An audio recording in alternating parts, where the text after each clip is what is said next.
In fact, the inflation, when you look at single digit means below 10%, I don't see any reason why policy interest rates are which need to be maintained well above 10% when we clearly see inflation would be 10% in 2 months' time. So when you look at from the inflation multiples point of view, we always looking at the forward-looking basis. What is the future inflation? What's the inflation expectation for next 12 months? And on that basis, multiple decisions are taken. I think this is the right decision. If we wait too long, we would be blamed for taking too tight multiple stance. Once people realize, market realize inflation would be 10%, still we are maintaining a very high policy interest rate, tight monetary conditions would not help the credibility of the central bank monetary policy. We want All to right. Well, show that we are proactive in monetary policy implementation. okay, well, the IMF Deputy MD has just been in Sri Lanka and has been saying some positive things about the relationship and the conversations that have been taking place.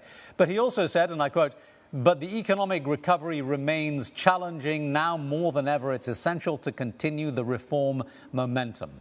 So what reforms is the IMF asking for, and how closely does the Sri Lankan government and central bank agree with that program? Certainly, if you look at the program with the IMF, this is the program that we prepared and IMF agreed. We take the ownership of the program, which contains very strong set of reforms, both monetary policy side, fiscal policy. Fiscal reforms are much more important, more crucial, and also structural enterprises, reform in the structural enterprises, and growth enhancing reforms, and also corruption vulnerability. So this time, the pillar of the IMF program is not only macroeconomic stabilization, long-term growth enhancing policies, long-term structural reforms, especially to restructure state-owned enterprises which are making huge losses, and also corruption and vulnerability. This is one of the major complaints that people are having on the corruption and vulnerability. There's a strong pillar on that. Plus, other one is a social safety net to protect the people who have been worst affected with the crisis. That's also another strong pillar. So we certainly are very committed, both the government and central bank are very committed to implement this program in the next 4 years so that we would expect growth to be much faster than IMF also IMF has in their predictions. So we Can think you we can perform much better.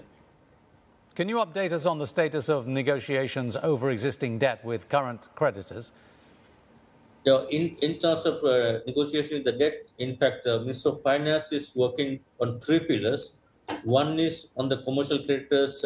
Our advisors are engaging in good faith with commercial creditors.